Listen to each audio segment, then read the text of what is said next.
இப்படிதான் ஒரு இடத்துல 3 பேருக்கு தூக்கு தண்டனை கொடுத்துட்டாங்க. தூக்கு தண்டனை கொடுத்தவன ஜட்ஜி சொல்லி இருக்கிறார், கடைசியா 3 ஆசையை சொல்லுங்கப்பா, நிறைவேற்றிட்டு உங்களை தூக்குல போடுறேன்னா. அதுல ஒருத்தர் அமெரிக்காக்காரரு, ஒருத்தர் ரஷ்யாக்காரரு, ஒருத்தர் நம்ம இந்தியாக்காரரு.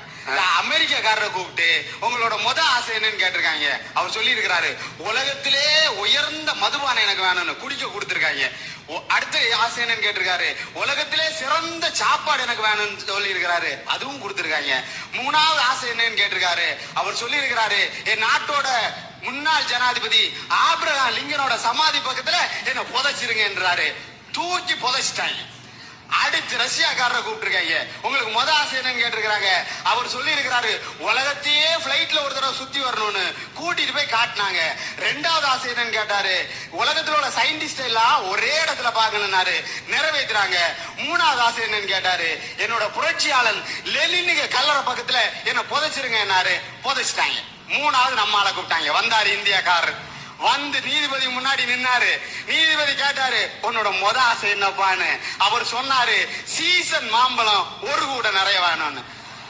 அது அக்டோபர் மாசம், மே மாசம் தான் சீசன் மாம்பழம். அவர் சொன்னாரு, 6 மாசம் கிடைக்கப்பா அப்படின்னு. நீதிபதி அவர் சொன்னாரு, ஒண்ணு அவசரம், ஒண்ணு அவசரமே இல்ல, உங்களுக்கு எப்போ வசதியோ அப்ப வாங்கி கொடுங்க. 6 மாசம் கழிச்சாலும் சரி, 6 வருஷம் கழிச்சாலும் சரி, வேண்டியது மாம்பழம் வாங்கி கொடுத்துட்டாங்க. 2வது கூட்டிட்டு வந்தாரு.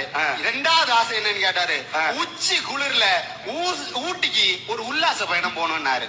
மே மாசம் எங்கேயா உச்சி குளிர் இருக்கும், அதுக்கு இன்னும் 6 மாசம் இருக்கு, ஒன்னும் அவசரம் இல்லை,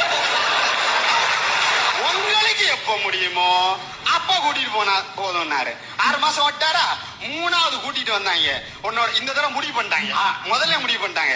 விவரமா என்ன சொல்லிட்டாங்கன்னா, இந்த தடவை எப்படியாச்சும் இவனை தூக்கியே ஆகணும் அப்படின்னு சொல்லி கூட்டிட்டு வந்து, உன்னோட ஆசை என்னப்பான்னு சொன்னாரு. நேர நீதிபதியை பார்த்தான். ஐயா, என் கண்கண்ட தெய்வமே நீங்கதான், எங்களுக்கு என்ன வேணும்னு கேட்டாலும் சரிங்க, உங்க சமாதி பக்கத்துல என்ன புதைச்சிருங்க.